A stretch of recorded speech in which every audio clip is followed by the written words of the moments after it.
ಹಾಸನದಲ್ಲಿ ಟ್ರಕ್ ಹರಿದು 10 ಮಂದಿ ಮೃತಪಟ್ಟಂತಹ ಈ ಪ್ರಕರಣದಲ್ಲಿ ಡನಾಯಕನಹಳ್ಳಿಗೆ ಮಾಜಿ ಪ್ರಧಾನಿ ಎಚ್.ಡಿ. ದೇವೇಗೌಡರು ಭೇಟಿ ಕೊಟ್ಟಿದ್ದಾರೆ. ಮೃತ ಈಶ್ವರ್ ಮನೆಗೆ ಭೇಟಿ ನೀಡಿ ಅಲ್ಲೂ ಕೂಡ ಕುಟುಂಬಸ್ಥರಿಗೆ ಸಾಂತ್ವನ ಹೇಳಿದ್ದಾರೆ. ಈಶ್ವರ್ ಸಹೋದರ ದೀಕ್ಷಿತ್ ವಿದ್ಯಾಭ್ಯಾಸದ ಜವಾಬ್ದಾರಿಯನ್ನು ದೇವೇಗೌಡರು ವಹಿಸಿಕೊಂಡಿದ್ದಾರೆ. ಎಚ್.ಡಿ. ಮುಂದೆ ಈಶ್ವರ್ ಪೋಷಕರು ಆಕ್ರಂದನವನ್ನು ವ್ಯಕ್ತಪಡಿಸಿದ್ದಾರೆ. ಈ ಸಂದರ್ಭದಲ್ಲಿ ಈಶ್ವರ್ ಪೋಷಕರನ್ನ ಸಮಾಧಾನ ಮಾಡಿದ್ದಾರೆ ದೇವೇಗೌಡರು. ಬರೀ ಒಂದೊಂದು ಕುಟುಂಬದ್ದು ಒಂದೊಂದು ದುರಂತ ಕಥೆಗಳು. ಎಲ್ಲ ಲೋವರ್ ಮಿಡ್ಲ್ ಕ್ಲಾಸ್ ಅವರೇ, ಯಾರೂ ಕೂಡ ಶ್ರೀಮಂತ ಕುಟುಂಬದವರಲ್ಲ. ಮನೆಗೆ ಆಸರಿಯಾಗಬೇಕಾಗಿದ್ದ ಹುಡುಗರುಗಳೇ ಮೃತಪಟ್ಟಿರೋದು. ಎಲ್ಲರೂ ಕೂಡ ಕೆಲವರು ಇಂಜಿನಿಯರಿಂಗ್ ಓದ್ತಾಯಿದ್ರು, ಕೆಲವರು ಕೆಲಸ ಮಾಡ್ತಾಯಿದ್ರು. ಇಂಥ ಸಂದರ್ಭದಲ್ಲಿ ದೇವರು ಆತನನ್ನು ಕಿತ್ಕೊಂಡ್ಬಿಟ್ರು ಅಂತ ಪಾಪ ಅವರ ಕುಟುಂಬಸ್ಥರೆಲ್ಲರೂ ಭಾರೀ ಗೋಳಾಡ್ತಾ ಇದ್ದಾರೆ.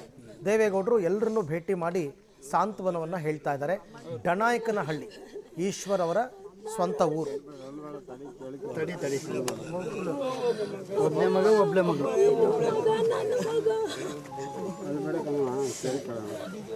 7 ಲಕ್ಷ ರೂಪಾಯಿ ಹಣ ಬರುತ್ತೆ. ಹಣದಿಂದ ಮಗ ಬರಲ್ಲ. ಹಣ 7 ಲಕ್ಷ ಅಲ್ಲ, 70 ಲಕ್ಷ ಆದರೂ ಹಣ ಬರಲ್ಲ, ಮಗ ಬರಲ್ಲ. ಏನು ಮಾಡೋಕ್ಕಾಗಲ್ಲ.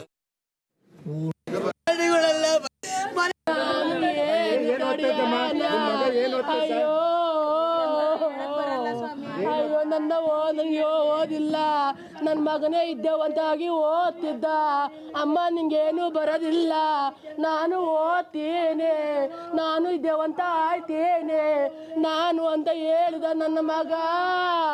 ಕೂಲಿ ಮಾಡಿ ನಮಗೆ ಜಮೀನು ಕಡಿಮೆ, ಅದರಲ್ಲೂ ನಾವು ಕೂಲಿ ಮಾಡಿ ನಾನು ನನ್ನ ಮಗನ ನಾವು ಓದಿಸ್ತೇದು.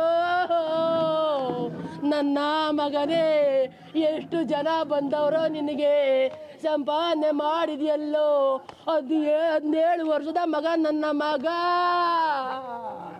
ನನ್ನ ಮಗನೇ ಎಲ್ಲಿದೆಯೋ ನನ್ನ ಮಗನೇ, ನಾನು ಏನ ಮಾಡಾನ ನನ್ನ ಮಗನೇ. ಓ ದೇವ್ರೇ, ನಾನು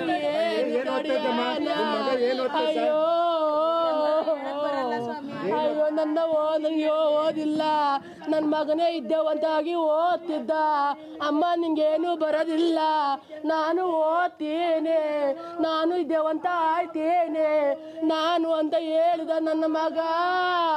ಕೂಲಿ ಮಾಡಿ ನಮಗೆ ಜಮೀನು ಕಡಿಮೆ, ಅದರಲ್ಲೂ ನಾವು ಕೂಲಿ ಮಾಡಿ ನಾನು ನನ್ನ ಮಗನ ನಾವು ಓದಿಸ್ತೇದು. ನನ್ನ ಮಗನೇ, ಎಷ್ಟು ಜನ ಬಂದವರೋ ನಿನಗೆ.